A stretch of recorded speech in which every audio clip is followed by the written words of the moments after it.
Well, welcome everyone. It looks like we have a bunch of people here from all over. Riverside's in the house, some other places. If you'd like, jump on the chat and tell us where you're from so we can say hi to you.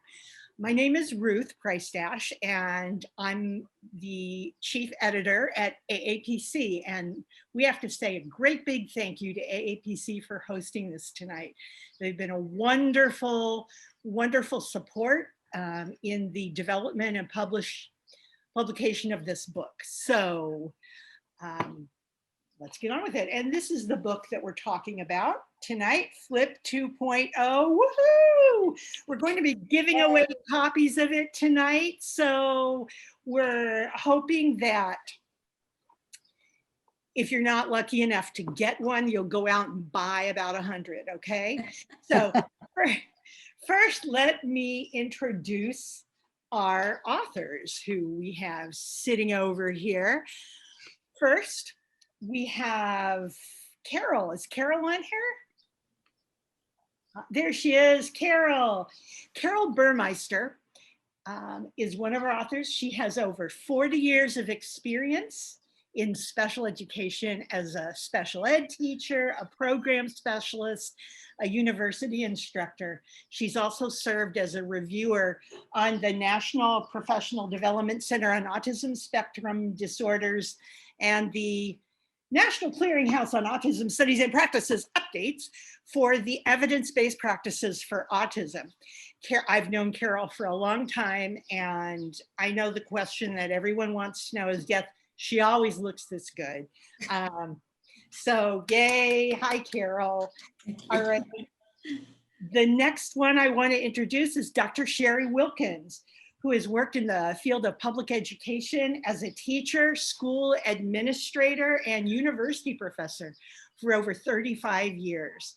She became much more interested in executive function in 2009 following a car accident and the traumatic brain injury that occurred with one of her children. And at that point, she started focusing on researching specific strategies for developing executive function skills and being able to share those skills with parents and educators. So, and yes, as you will hear, Dr. Sherry is extremely fun and articulate, and she is always like that. So yay, hi, Dr. Sherry. Hi, Ruth. And no, everybody who knows me would say, no, not for the first 3 hours of the day.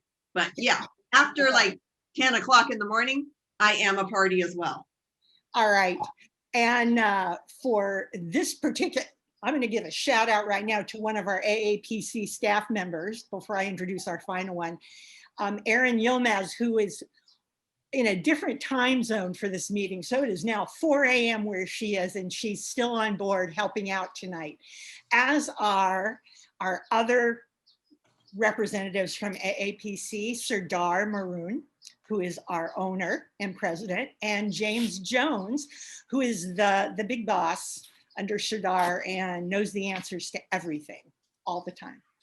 All right, the last author I'm going to introduce, though, is Rebecca Silva. Dr. Silva has over 35 years of experience in special ed as a teacher, administrator, and university instructor. She developed the REACH Autism program, served as co-chair of the California Senate Select Committee on Autism in the Inland Empire, and she currently serves on the boards for Autism Assessment Center of Excellence and the Inland Empire Autism Society. So Dr. Silva, who we know as Dr. Rebecca, welcome, and it's so great to have all three of you here with your fabulous book. So let's start right off. A lot of people have read your first book, which was terrific. And anyone who doesn't have it as an introductory manual for executive function, go out and get it. But a lot of people are talking about executive function right now.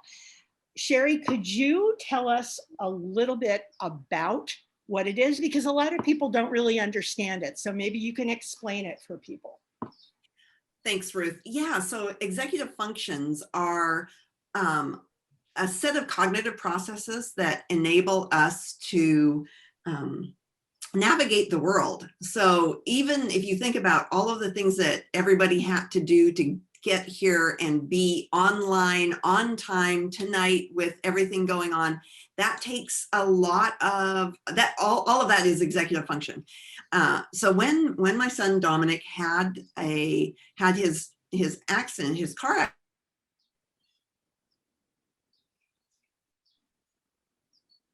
Uh-oh. We've lost two people here.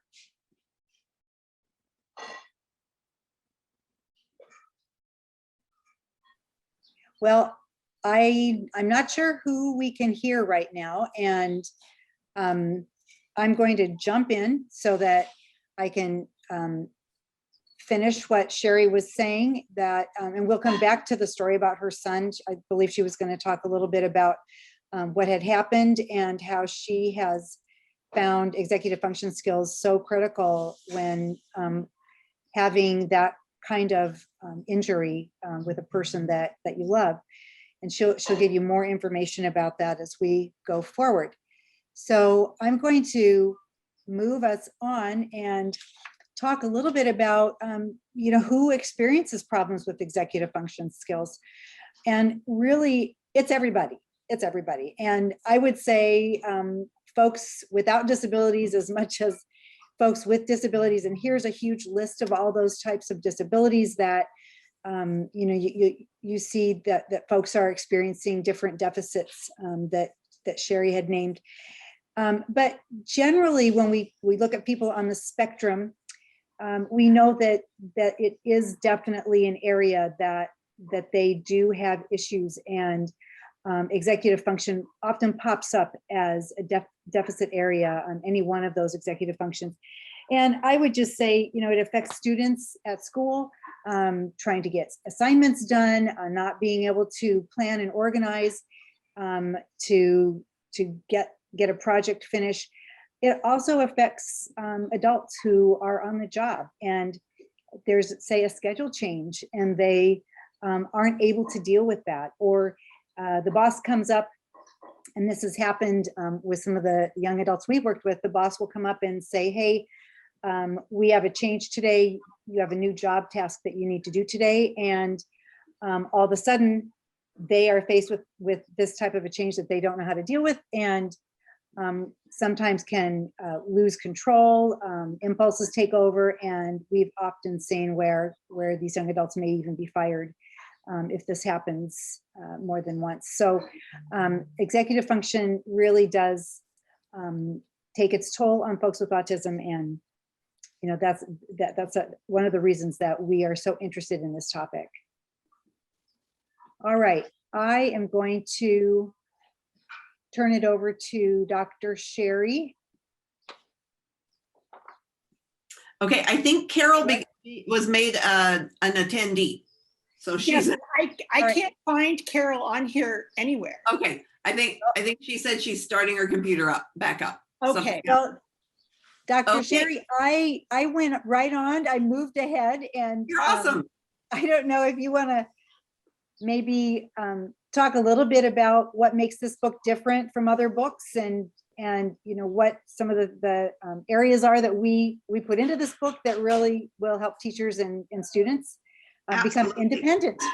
Yeah. So kind of starting with that first book, we really wanted the book to be practical and not another manual on executive function.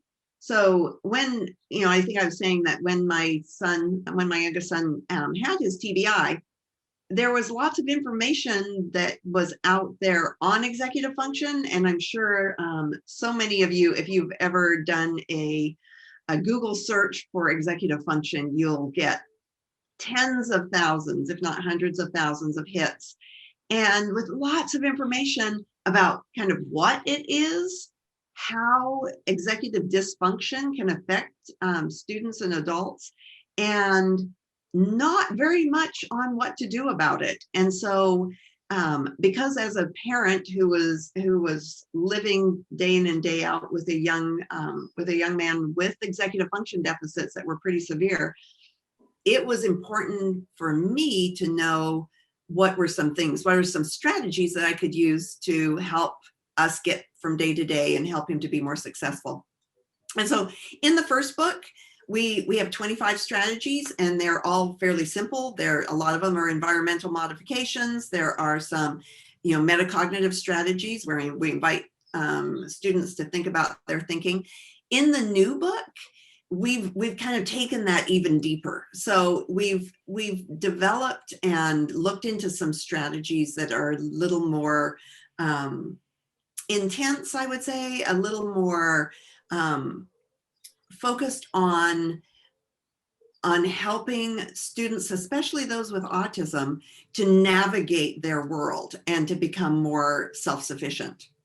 One of the big things that we love about this book that is I think unique, that I haven't seen in any other books, is that we take a very directed and strategic approach to teaching students how to be independent and how to have those self-management skills. And we do that through a release of responsibility, starting with the adult, who is quite often a teacher, but can be a parent, because as we all know, parents are also, we're also a very important teacher for our students, for our children. So it starts with the adult setting up that practice and really making sure, controlling all elements of that. Then that's what we call a stage 1 learner. And honestly, because our children all develop at different timelines, that could be a child who's very young, or it could be a child who's much older, but who still needs that support. And honestly, some children will need that level of support, maybe for decades, maybe for their whole lives. But it's a stage 1 has to do with how much support you need from the adults who are around you. Then stage 2 is when you start getting more independent. And that's where the adult is still very much involved. They're going to start doing some small group practice, allowing students to practice using the skills in kind of a controlled environment, still providing that support, but kind of stepping, it's that starting to kind of swim on their own. And then stage 3 is that's where we want all of our students to get, if possible, that's that stage of generalizing those skills. So maybe I'm able to make decisions about my environment, know what to do in my environment when I'm in my classroom, my special education classroom. But can I do that if I go into a general education classroom? Can I do that in the cafeteria? Can I do that if my family goes to a family reunion? And then that we generalize that through support, through coaching and providing that support. And that's stage 3. And for all of these, we go through this process of I do, we do, you do. So the teacher or the adult, the parent, demonstrates the skill. They do it with the student, and they walk hand in hand, side by side, and support them. And then we turn it over. After there's been lots of practice, we turn it over to that student. So that's one of the things, Ruth, that makes this a very, very unique book. Okay. And I think at this point, we need to give out some books. So our first set of book winners are Susan Jameson, Awit Dalyasong, Beth Burt, Christine Salisbury, and Darla Rains. So yay. Congratulations. Congratulations. I think that might be Daria Rains. Oh, okay. All right. Hey, congratulations, everybody. All right. Okay, now our next question, I believe, it looks like we've skipped a couple here. Let's just move on. So I think we're on slide number 8 now. Is that, oh, we moved back. Okay. All right, Carol, you identify, in the book, you identify a lot of evidence-based practices. Can you explain why those are so important and how they are related to executive function? Absolutely. Well, about 25 years ago, I started focusing my work on students with autism. And though I worked with some amazing colleagues and amazing families, we often felt like we were building the plane in the air because we had students with autism and we didn't truly understand how they learned. But the good news is there has been a wealth of research in the intervening years that's provided a much better understanding of how students with autism learn, and that's led to effective interventions and therapies. All FLIPP 2.0 strategies have a research base to support their efficacy. Every strategy that we developed is tied into a research-based intervention because we know that those are truly the strategies that bring positive outcomes. And again, we refer to numerous research-based interventions, and these in the slide are a few of the many. And I think one of the most important ones is that self-management, because we truly want all of our students as they grow into adulthood to have that important self-management skill. But truly, these are the things that bring the most positive outcomes. Well, that's great. Okay, let's move on. Rebecca, I think I know that you did a whole section of the book on young adults, teenagers and young adults on the autism spectrum, and how executive function skills can benefit them. So could you talk a little bit about the connection there and how this book is going to be able to help people who either have young adults in their families or who are working with them? Unmute yourself, Rebecca. You're muted. Thank you. Yeah, I was especially interested in that area, and I need to say my co-authors are also, quite experts in all areas, including this area. But because I ran a transition program here in Riverside for some years, and I have some special interest in that area. My niece has Down syndrome and she's 24, and I've been very involved in her life as well. And so I've watched what's happened over the years with young people coming out of school, and we see that it's pretty dismal out there in terms of what's available. And as you can see on the screen, in recent studies, we know that 14% of young adults with autism are employed, and 25% really say, hey, I'm not doing much of anything. And that's a huge concern. That means there's a lot of young adults who are sitting home, not doing much. And so we look at executive function as some of those areas that really hold kids back. And we've seen time after time where young adults are on the job, and sometimes it's their first job, and they aren't equipped to deal with changes in a schedule, for example, or someone who comes up and touches them, and they're not used to that kind of sensory input, and then they may become impulsive and act out, and have some difficulty.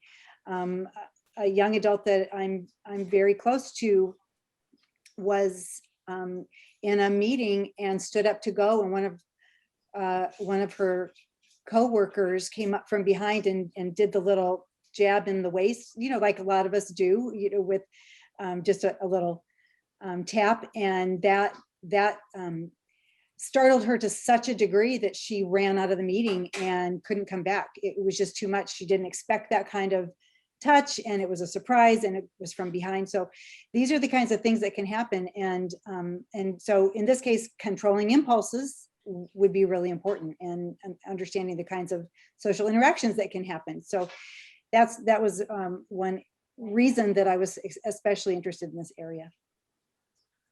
Okay, well, that kind of leads us into, jumping around here a little bit, but we talked a little bit about how I believe when we got a little mixed up in the beginning, about how this book focused more on people on the autism spectrum, whereas your first book was more general. So, now you're talking about young adults.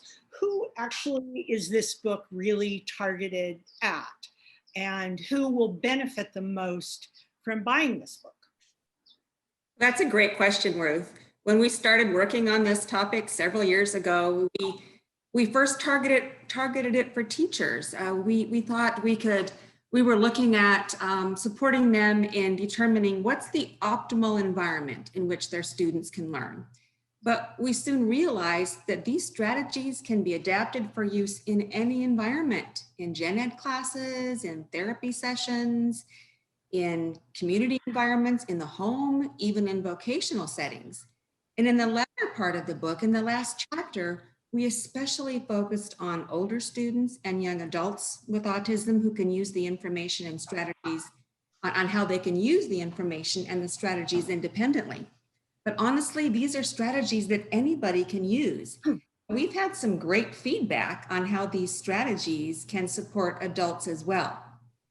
This is a quote from Sandy Petrovic. She read the book. She was very, very pleased with it, but she's a tutor in a college for students with learning differences. And she plans to recommend this book to colleagues as well as others to help support students. And then another, in the next slide, if you don't mind, thank you. Wilma Wake is an amazing older autistic adult, she calls herself. She read the book, and in her review, she left this was part of her quote, that this book is an amazing array of ideas for classroom learners, for autistic children, and others with special needs. The examples and the detailed suggestions for teachers is a treasure trove of material. Yet these materials are not just for classroom teachers. As an older autistic adult, I find numerous ways for implementing this approach to learning in my own life. So we're pleased that these are strategies that we can use from the youngest school-age student all the way into adulthood. And we do talk a lot about using these strategies for individuals with autism, but the reality is these are strategies that will help anyone with executive function deficits. And while we're at it, because you have these two quotes from both Wilma and Sandy, I'm going to put in a little plug if that's okay. These are two other authors from AAPC. Wilma Wake has just published a book about older autistic adults, and Sandy Petrovich and her son David, who has autism and is currently working as a middle school teacher, I believe, and is also an inspirational speaker. They have their own book out too. So look for those on our website. All right. I'd like to congratulate our second set of book winners, Elizabeth Obry, Jim Taylor, and Glenna Klaus. Yay. So yay. 3 more, but okay, James, we're going to hold off on the last announcement until the very last minute so nobody leaves. You see, I'm a teacher at heart, and I know how students are. They get their prize and they want to take off out the door. Not in my classroom. Okay, everybody. All right. Hold the line there, Ruth. Excuse me? Hold the line there, Ruth. Make them hold the line. I will, always. And I can give you the teacher look. I still have it, even though I'm retired. So I do too. As I'm listening to you, before we go into one of your strategies, I love that you included young adults in this book. And I'm curious, do you foresee in the future a third book? And would it maybe develop more strategies for adults, or do you have any plans for a third book? I see what you're doing here, Ruth. So you pitch ideas to us all the time. Like, what about a book like this? And then you get us in front of a group of people where you can just in front of everybody say, so what about a book like this? What are you thinking? Yeah, I do. You know what? If enough people in the chat share that they would like to have a book like that, we'll consider it and we'll think about it. But yeah, right now it's a bit like moving house or having a baby. Right afterwards, you don't really want to think about doing it again. So yeah, we'd love to, but maybe not right away. So Although we do have, I'm not going to talk about, I'll talk about that later. Teaser. oh yeah, is it the teaser that I'm involved with? It's the Or- teaser you're involved with. Okay, all righty, yes. I'm going to bring up that teaser at the end, so. All right, so first off, I want to let people know as you're listening, if you have questions that you would like to ask the authors, we've set aside some time at the end of tonight's presentation for you to ask questions. So go ahead and write them in the Q&A tab. It should be near the bottom of your screen. And if you type in questions there, then we can see them and I can pass them on to our authors. All right, for our next question, and since we already have this strategy up, so here is one of the strategies from the book. So this is a sneak preview. This is a great strategy. I know all this because I actually am the editor for this book, and I just love all of the things that they've done. And as they describe this strategy, I want you to also be aware that in the book, not only are you going to have specific descriptions and instructions for each strategy, but there are also data sheets, both blanks that you can copy and use. And there are also sample sheets to show you how it would look once you filled it out. So who would like to talk about the place strategy? Dr. Sherry. I would love to talk about this. And here's a perfect example of a strategy that can be used with young children. It can be used with older children. It can be used with children on the autism spectrum. But I'm going to share the strategy, and then I'm going to share with you how I used this strategy recently. So this is the place strategy. And basically it was designed for students who might have a problem in the environment. And earlier in the book, so before this strategy comes around, we actually talk about doing an environmental survey and figuring out so that we can help our students to know, oh, if there's a buzzing light like that, that'll set me off. Oh, if there's a weird smell, I might not like that. Or if I'm sitting right by the pencil sharpener, maybe that's not the best place. So we do that earlier in the book. But then this strategy is about, okay, you get into a new environment, or even an environment that you're used to, and you start feeling like there's a problem in the environment, then you could use this place strategy. Super easy one, right? So it's 5 questions. Is there a problem in the environment? So that's the first thing is you start feeling agitated, your stomach, we also talk about how do you know when there's a problem. So your stomach starts feeling weird, you start feeling shaky or jittery, maybe there's a problem in your environment. Then the next thing is, okay, let me think about it. Can I let this go? And sometimes we can, I always think about one time a friend of mine, a friend of ours, Carol's and my coworker, we were sitting in a training and somebody was eating Doritos right behind us and crunch, crunch, crunch, crunch, crunch, crunch, crunch. And we decided we were going to have to let it go. If not, then you go to the next step, which are what are some strategies that I can use? What are some actions? Then you choose one and then you implement that action and then you evaluate it afterwards. So let me tell you what's been going on. So our family has been going on. We have a family member with some health problems and it's been really stressful for everybody. And we've all been just super stressed out, short on sleep, just stressed out.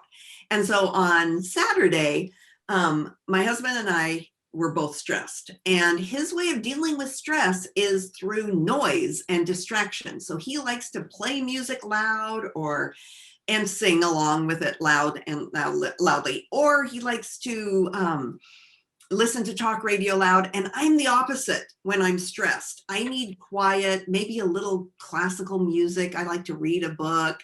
It needs to be quiet for me. I'm a problem. So on Saturday, I was feeling myself getting to that point where I was about to blow up. I felt like I was going to cry. I was shaky. I just felt all out of sorts. And I realized, oh my gosh, this is an environmental problem. I have a problem in my environment. So can I let it go? Can I put in earphones or something? Or like what? And I realized no, because I was about to cry. And so what are some actions? I could have put on noise canceling headphones. I could have come out here to my office, which is out separate from the house, still can hear stuff from in the house.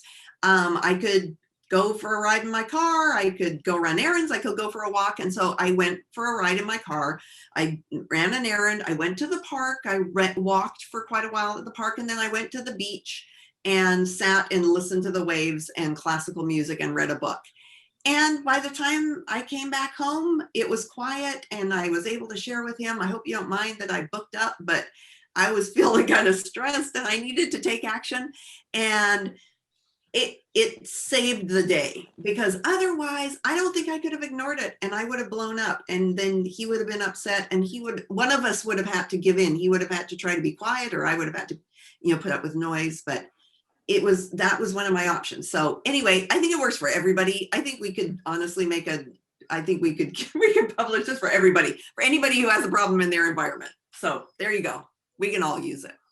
That's terrific. I just was noticing in the chat that Jim Taylor said that he has used some of your strategies, not only with adults with whom he works, but with people in prisons. So I think that's really cool and interesting, and certainly points to the fact, as does Sherry's example, that these are things that we all can work on. And I actually think, as an educator, that that's something that's really helpful, is for you to identify your own issues. Because once you identify your own, you can recognize them in your children or your students or clients more effectively. I believe we have another strategy we are going to share right now, and that would be with, let's see, Rebecca. Yep, I'll take this one. Yeah. Well, I love the SOS strategy. It means step out and self-regulate. We see this happen all the time, and I've observed students, one little guy in particular who often had a hard time in the cafeteria because lots of people, lots of jostling, and depending on his day, if he would get in line and maybe he got shoved a little bit, or in one case he got up to the food and there were no chicken nuggets left, and of course that's the favorite. So he became very dysregulated, and thankfully he knew what he needed to do. He needed to step out of the cafeteria, and for him, putting his headphones on is very helpful. He doesn't listen to anything. He just, it's sort of a noise cancellation, and then he can take a quick lap around that area outside of the cafeteria, do some breathing, and then come right back in. So using this kind of a strategy is great. We make a little card out of this visual, and we can, just use it, hand it to the student. They know exactly what to do because we've worked on it. And now they have a way to become regulated again, come back into the area or the activity, and then be successful at that point. And this can work for all ages. I know adults who use this type of a strategy where they just step away for a moment. Maybe they go to the bathroom. A young adult that I'm very, very close to, we've talked a lot about things like this to do. And, for example, before we get to a place, we talk about, what can you do if it becomes overwhelming, and come up with a plan for what those things might be. So it's a great strategy and so easy to use. Yes, I'm using it right now. Thank you for not stepping out. Thank you for just. I kind of mentally stepped out, and I did not get the wine, but I do think we deserve some champagne to celebrate the three of you. All right, we have one more strategy that I think we're going to share tonight. Carol, would you like to talk about this one? I will take this one. This is one of my favorite strategies because it's another one of those that we can all use. And we all know that as adults, taking a break from a problematic task or a troublesome situation or another person can be an effective way to regulate our behavior when things get challenging. And it's the same for our children. It's the same for our students. Trust us, this does work. It can work also as an antecedent-based intervention to prevent problem behavior when we structure this in advance. So there are things for us to consider when we're when we're implementing the take a break strategy. We want to think about when do we want to allow the student or teach the student how to use this strategy? Again, to step away from a problematic task, a troublesome environment, maybe another person they're having some difficulty with at the time. Then we think about, part of the structure is thinking about who will initiate this. Well, in the beginning, it's probably going to be the adults, us as professionals or educators, or some of you are parents. It may be that you see your child as having difficulty with a particular situation. Perhaps you will initiate that. But ultimately, we want our children, our students, our young adults and older adults to recognize when it's time to step away from a problematic situation and take a structured break. Then we think about where. So if you're talking about in the home, it may be in the bedroom, it may be in the den, another room in the home environment. If it's at school, it may be in the classroom. Perhaps it's in the speech and language therapist's office. Maybe the student goes down to takes his break in the office. You think that you designate a place where the student can step away and take that break. Then you think about what those break time activities are, and we really think about structuring this. So for some students, they may need calming activities. Maybe it's wiping the counters in your home or wiping the counters at school. Maybe it's stacking chairs. Maybe it's listening to music, or maybe what's calming for your child or your student is the chance to draw or to talk about his highly focused interest. For some students, movement may be needed. Maybe that student needs to get out and jump rope for a few minutes, or use a hula hoop, or use some other, engage in some other type of physical activity that's going to allow that student, again, to regain control and enter that environment. And we also provide structure by determining how long, and oftentimes using a timer. Maybe just a 5 or 10 minute break using a timer is effective in helping that student, again, regain control, manage his behaviors after a problematic situation. And then we always want to think about a reentry plan. How is that student going to transition back to the activity in the school? How is he going to transition back to what's happening at home? Again, using a timer can be very effective, because once the timer goes off, the student knows it's time to re-enter whatever that situation is. And then we can think about visual supports. Maybe a visual support that indicates what those break time activities are can be helpful. Visual supports that indicate where the student goes for taking that break. And this is something that we don't just hand the student the take a break card. It's something, of course, that we need to teach the student. So as adults, we can model this real effectively when we need to take a break from a problematic situation. So we can model that, we can teach, we can reinforce our students or our children when they do this effectively. We allow them to practice. And I think the important thing to think about is the take a break strategy. It's not a timeout. So it's not, you need to go take a break. It's, we recognize a student or a child as having a problematic situation. We allow them the opportunity to take a break once we've taught them how to do that appropriately, and it can be very effective for all of us. Carol, I know earlier, I can't remember if Sherry, you talked about this earlier, but when you talk about the release of responsibility, the teacher giving the responsibility to the child, you kind of mentioned that right now. Is this a good example of that? Yes, because initially we're going to be teaching the student, or we're going to be, again, teaching the student, modeling for the student, teaching the student how to take that break appropriately, reinforcing the student as he does it effectively, letting him practice. But ultimately, we want the student to recognize when he needs to take that break and take it appropriately.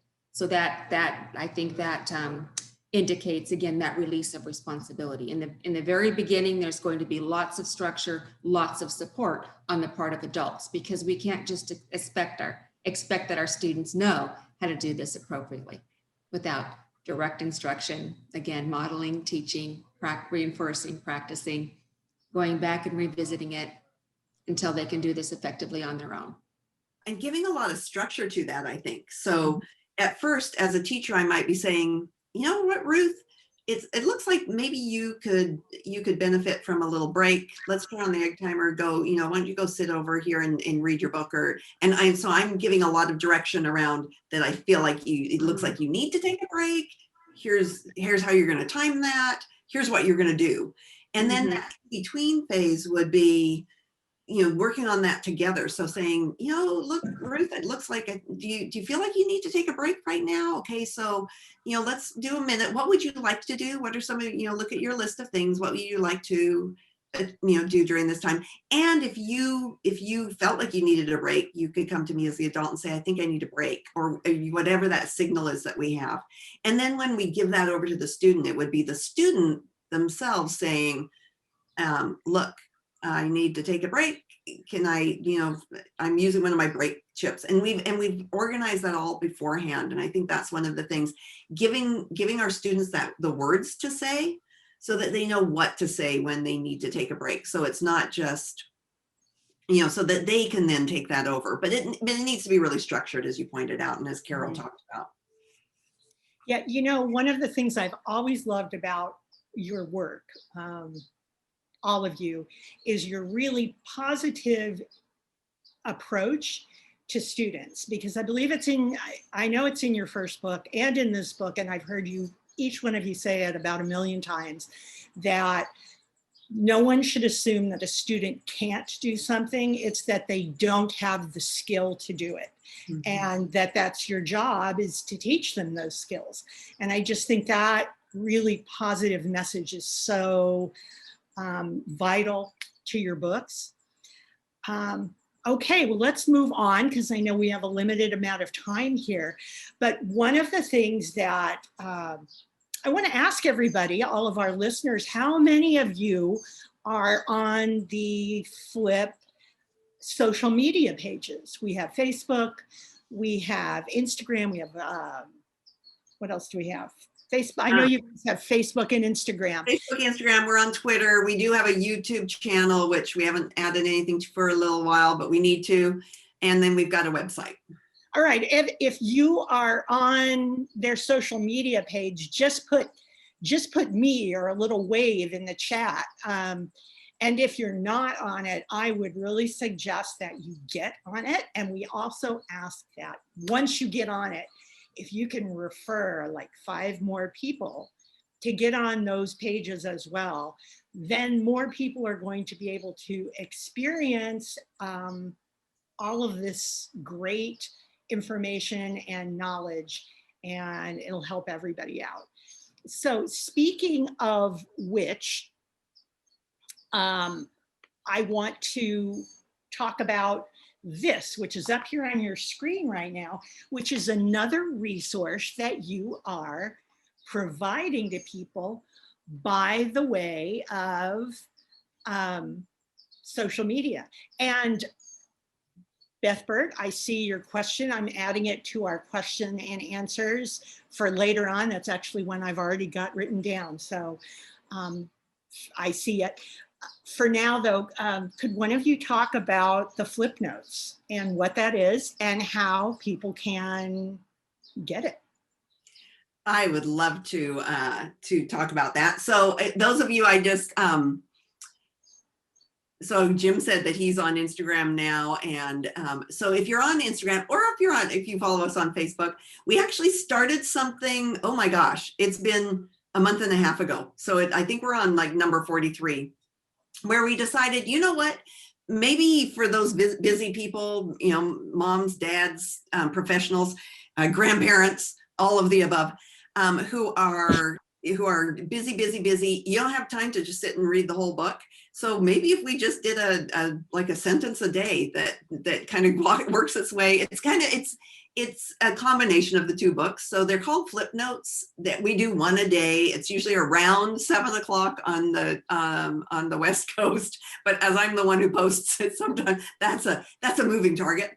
And basically what it is it's like one line from that has to do either with executive function in general, or we've covered different strategies. So we finished flexibility. We are almost done with leveled emotionality. We have 2 more days of leveled emotionality, and then we're going to start on our impulse control stuff. And so you get one a day with a little bit of verbiage around it. And here's the follow-up for the teaser. Our plan is to put these into a book and it will be just a very simple kind of book, which will have a flip note with just a little bit of verbiage behind it, underneath it. So in the end, we think that we'll have probably 90 or 100 of these flip notes by the time they're all done, and 15 for each of the 5 flip things, and then 15 introductory and 15 follow-up. If anybody's doing math, I think that's 90. Anyway, and so that's what we're doing. So we love them, and I think we've got lots of folks, on here, and we've had lots of response from Instagram. So so thanks everybody for responding to those. That's great. Thank you, Sherry. And they really are helpful. It's a way to get a little just shot in the arm of EF wisdom every day. I know that you guys are also doing blog posts on topics taken from the book. Carol, would you like to tell everybody about those?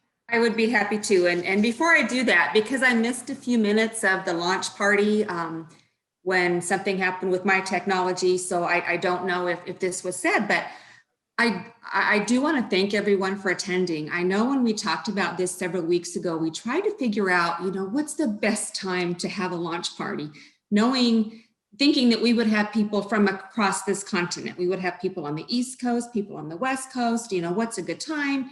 People need to have dinner, people have to put the kids to bed. So we thought 6 o'clock Pacific Standard Time would be good, because folks on the East Coast and the Midwest maybe would be ready to settle down and watch this.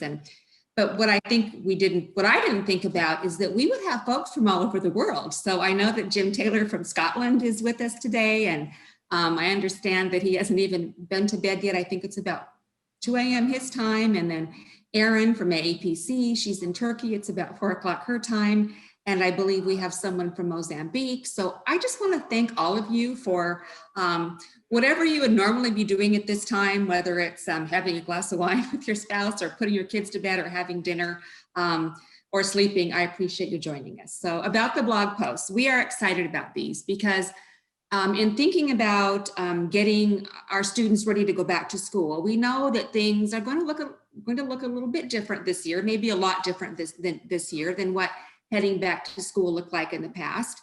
And we also recognize that our students and children are probably going to need a lot of extra support when it comes to executive function.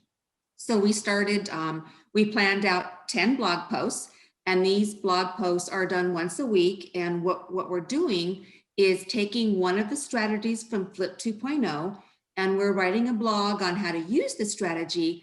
But the really cool thing is we are including a template for you to download the visual support card that goes along with the strategy. So as we talk about releasing that responsibility, so the student or the child is using the strategy on his own, he or you can provide the actual card that has the strategy on the front, and it has the visual support for the strategy on the front, and then it has the directions for learners on the back. So we are providing these for you off of the Flip the Switch website. We're really excited because these are things that you can take and use immediately. So on the Flip the Switch website, watch for our blog posts. There's one each week for 10 weeks. I think we've done 3 or 4 at this point, and we have them all planned out to go into September. We're very excited about those. We didn't do one this last week because we knew we were doing it was 4th of July. We knew, so, but well, there will be one next Sunday. Yes, I've written it. It's ready to post. So awesome, Carol. Okay. Time management. And you know what? This is actually a good, nice transition into the next question, which is what's coming up next for Flip, and how can people stay in contact with you? And while you're at it, maybe you can also address that topic of, will you be doing any trainings coming up? will trainings be going back to being in person, or will you be doing any online trainings? Will you be at Ocali this year? Inquiring minds want to know. Well, I can start out and just say, please join us on our website, and we've already talked about Facebook and Instagram. And I would say, in terms of trainings in person, it seems like most places are gearing up to go back in person in January. And I think we'll go with the flow in terms of how that works. And I think we've been doing these types of online Zoom trainings along with in-person trainings now for a lot of years. So I think we can be, kind of a hybrid depending on what people need, right? So, but I know Sherry and Carol are going to be at Ocali, and I'm going to turn it over to both of them to talk a little more about that and any other trainings coming up. Yes, and I'd like to say, first of all, that Dr. Sherry and I have been asked to come back and do a training for Region 10, a full day training for Region 10 on Flip the Switch, the first book. And that will be in January in the Riverside area. So Southern California, for those of you outside California. California. Right. So you can, again, check these sites to stay connected and get information on that, because I know that be in person? So that's a live face-to-face, yes, Flip the Switch training for Region 10 coordinating councils. So we're looking forward to that. And Dr. Sherry, do you want to talk about OcaliCon? And Carol and I were asked by OcaliCon to come and do a training, or do a session on executive function. And so we're really going to be focusing on this piece that we think is really special about how do we help support students to become more independent with the strategies. So that's how do we prepare students for adult life through giving them these executive skills in a very kind of systematic and an explicit way, so that they know how to use those as they get older. So we're excited about that. So we'll be at OcaliCon. I've got another, Carol and I both. But OcaliCon is virtual this year, correct? Right, that's not live. So we'll be on like this.